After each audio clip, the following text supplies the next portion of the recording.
Hey everyone, today we're diving into a chilling tale from Surat, a city nestled in Gujarat, India.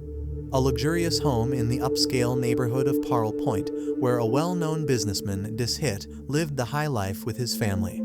Despite being newly married for just 2 years, tragedy struck on June 28, 2016, when Dishit was found murdered in his own home. The discovery was heart-wrenching. Dishit's wife, Velsi, stumbled upon the scene, and her cries of despair echoed through the neighborhood, drawing the attention of the neighbors who quickly called the police. The news spread like wildfire, with every newspaper headlining the shocking demise of such a prominent figure. The crime scene was a mess, with the 2-story house turned upside down, as if a thief had rummaged through their belongings. The only souls in the house were Dishit, his wife Velsi, and their toddler daughter.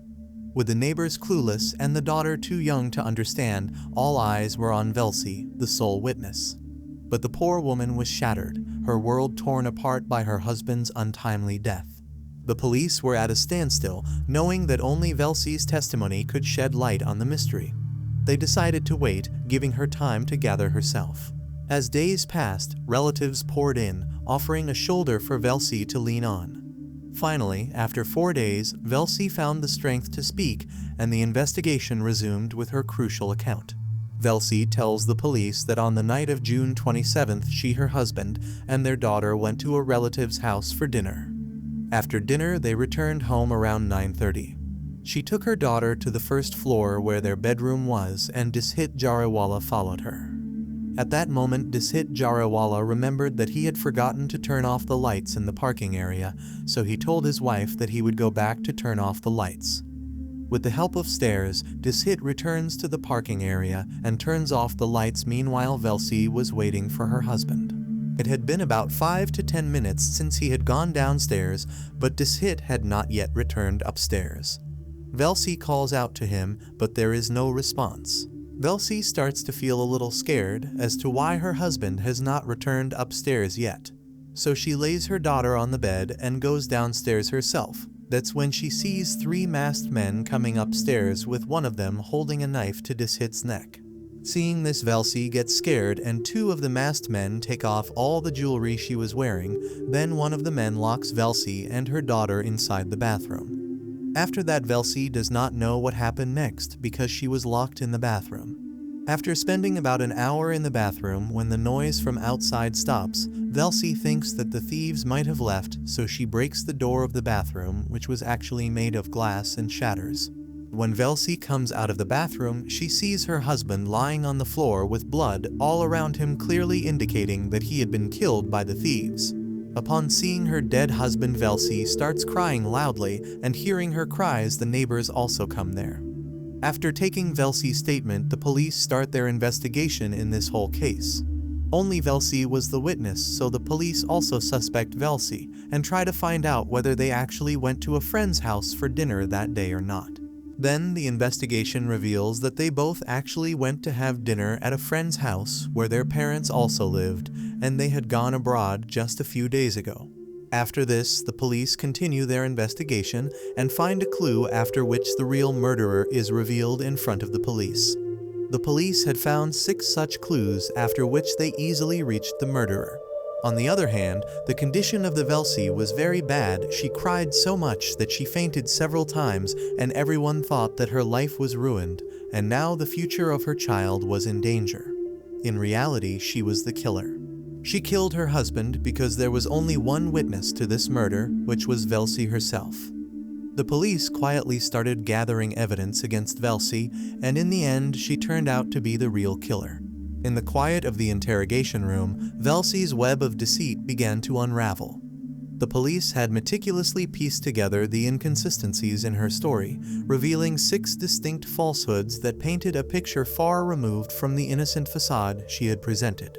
Initially, Velsi claimed that upon returning from dinner, her husband descended the stairs to extinguish the lights in the parking area. However, this statement crumbled when the police discovered a switch within the house that controlled those very lights. Why then would her husband need to venture downstairs? Confronted with this question, Velsi's silence was deafening. She then spun a tale of 3 thieves accosting her husband with a knife, forcing him upstairs. Yet, the police's scrutiny revealed no forced entry, suggesting an inside accomplice. This was Velsi's second lie. The third lie emerged as the police considered the thieves' supposed intent to kill. If murder was the goal, why not commit the act in the secluded parking area? Why risk ascending the stairs where potential witnesses lurked? It became clear that the assailants knew they faced no such danger, indicating prior knowledge of the couple's solitude. Velsi's fourth lie involved a dramatic robbery where her jewelry was purportedly stolen and she was locked in the bathroom. Contradictorily, her husband's body was found adorned with a gold chain, ring, and his valuables untouched. The thieves' motive was not theft, but murder. The fifth lie was exposed when Velsi described a struggle between the thieves and her husband. Yet, despite her claims of violence, his glasses remained perched on his nose, unscathed, a physical impossibility had there been a genuine altercation. Finally, the sixth lie crumbled under the weight of surveillance footage. Velsi insisted that 3 robbers invaded her home, but the cameras captured only 2. The truth was laid bare: only 2 intruders had entered that fateful night. With her lies exposed, Velsi was arrested. Under interrogation, she divulged a tale of forbidden love and greed. Before her marriage to Dishit Jariwala, she had loved another Sukatu. Despite her heart's yearning, her family forced her into marriage with Dishit. Even as a wife, she continued to meet Sukatu in secret. When asked why she hadn't simply divorced Dishit, Velsi's motive became clear. Divorce would leave her without claim to Dishit's wealth.